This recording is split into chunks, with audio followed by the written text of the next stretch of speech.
You can go to the Start Here module on Canvas. Within that link, if you scroll down, you'll see a link to the full syllabus that I'm going to show you right now. All right, so I'm going to share my screen. Okay, so I am now in the syllabus, and you should see me also on your bottom right of your screen.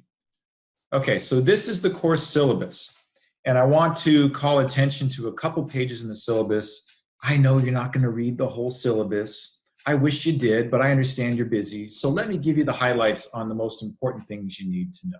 Okay, so let's start off by communication. How to communicate to me, how do I communicate to you? So if you go to page 2 of the syllabus, you'll say Instructor Information and Communication Procedures. Most important things you need to know here. Office hours. I'm available online Tuesdays, Thursdays, and Friday mornings from 8 to 12. There's a couple of ways you can communicate with me in the course. If it's non-urgent and you have a long question, I would prefer that you send me an email. If you email me outside of the Canvas inbox, then you'll need to make sure you put your name and the course number that you're in the subject line of your email, okay? Because I am teaching more than one course. I can also schedule Zoom conference calls. I'm on Zoom right now, and that's basically I push out a link, and you click on the link, and we are both chatting online. You need a webcam or a phone where you can connect with your camera, and we can actually, that's helpful because we can actually dive into the course and look at things live. So the third option, you can text me. I am giving you my cell phone number. Please know that I'm a human being and I do sleep, and I'm not available typically after 9 o'clock at night. So take heed if you're working on an assignment and it's due and it's Sunday night, it's after 9 p.m., you may not get a response back because I might be sleeping. I'm 54 years old, I do need my sleep. And I will get back to you the next day. So I've listed my cell phone number, you see it right here, and you can text me for urgent matters. Please don't abuse this text number, and try to solve your issues as much as possible and text me when there's something that's urgent, okay? If it can wait in the response, I'd prefer that you send me an email. How fast will I get back to you? Within 24 hours. Within 24 hours. Monday through Friday. Over the weekend, it might be 48 hours. My official response time, 24 hours Monday through Friday, 48 hours over the weekend. So you can reach me in the course directly with an email. You can request a Zoom conference if we need to talk and do more stuff. And you can also text me. Live conversation is always best when possible. So on this page, which is page 2 of the syllabus, it also gives you, here's how to communicate with me for different situations. Textbook, page 3 of the syllabus, gives you the information on the textbook. We do use the textbook in this course. And your first need for the textbook is actually at the end of week 1. Your discussion number 2 references a couple pages in the textbook. Now, you may not have the textbook by the end of week 1. I understand that. I have taken some screenshots of textbook pages to help you with that first discussion board. You can also use a couple other resources to access textbook information before you actually purchase the textbook. The second best resource is the reserve desk at the library, either the Oceanside or San Elijo campus. They both have copies of the textbook there. Okay.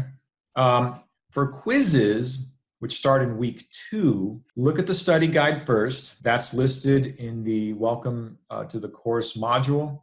The study guide link is there, so always look at the study guide before you take a quiz, because what's on the study guide is going to be on the quiz. You can use the textbook, and it will certainly not replace the need for the textbook. So you should be able to get along fine the first week with those first 2 discussion boards without the textbook, even though there are a few questions related to the textbook. And then by week 2, your quizzes start ramping up, and those are textbook oriented. So there's the textbook information. It's free at the library, at the reserve desk, if you want to go there and bring your laptop and take the quiz right there while you're looking at the textbook. You cannot take the textbook out of the reserve desk. The most important thing for many students, grades are on page 5 of the syllabus. It's a 1,000 points class. Very easy to do the math. And you can see how it breaks down here into different assignments. The course has several deliverables. There's some standard written assignments that you'll do, like a persuasive letter and a bad news letter. There's our discussion assignments, which basically is our interaction element of the course, like participation in a live class.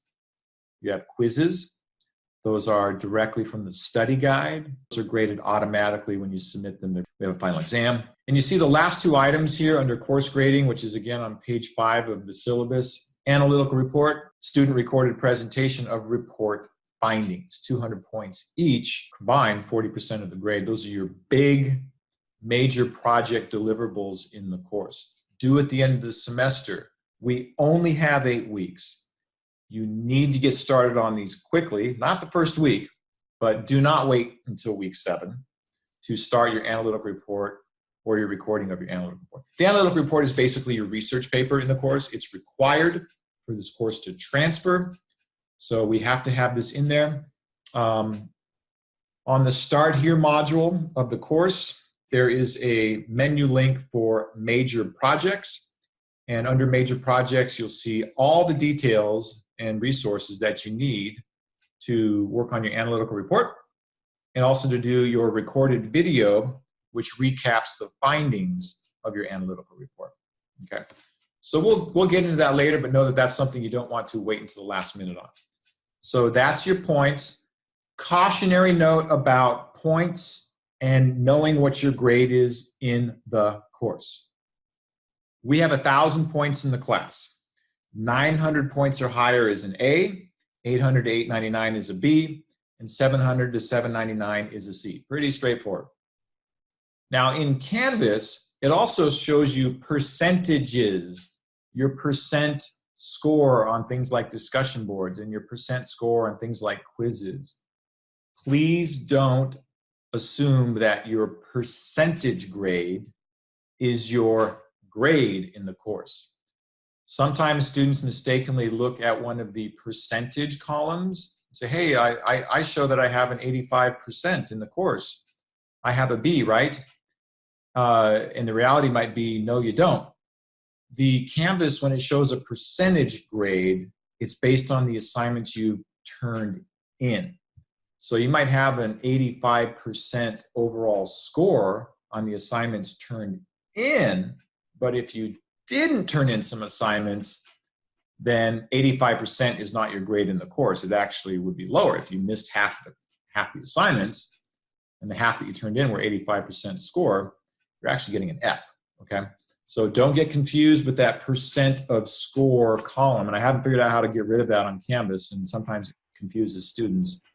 It's 1,000 points total in the class. I will do routine announcements with grade updates, go off the points, not the percentages. All right, so that's course grading. A really spicy nugget that you want to be aware of as far as a resource is the Writing Center, the English Writing Center, which they have both at San Elijo and at Oceanside. I know it's an online course and you're thinking I can't get on campus. Not a problem.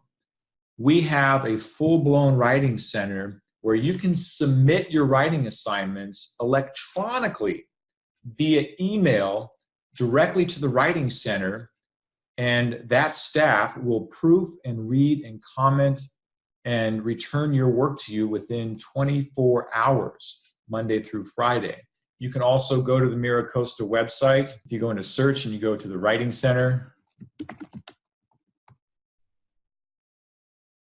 the Writing Center Oceanside, you see I click on that link.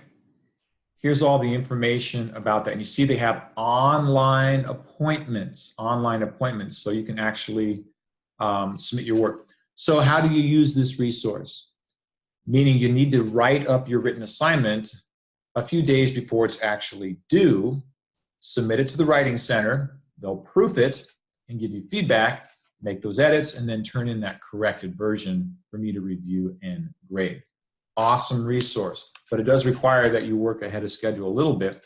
You can't wait until Sunday when an assignment is due turn it into the writing center and expect somebody to magically be there at 11 o'clock at night, review your assignment and get back to you and then turn it in that same night. So build in a couple of days to use this resource. If you're not a strong writer, or if you haven't done a lot of written work in a while, I strongly encourage you to use the Writing Center and the online appointments. It's super handy. See, I click on online appointments. Boom, you can make an online appointment right there. Tells you how to do it. There's a video, there's a phone number. It is a great resource, so take advantage of it.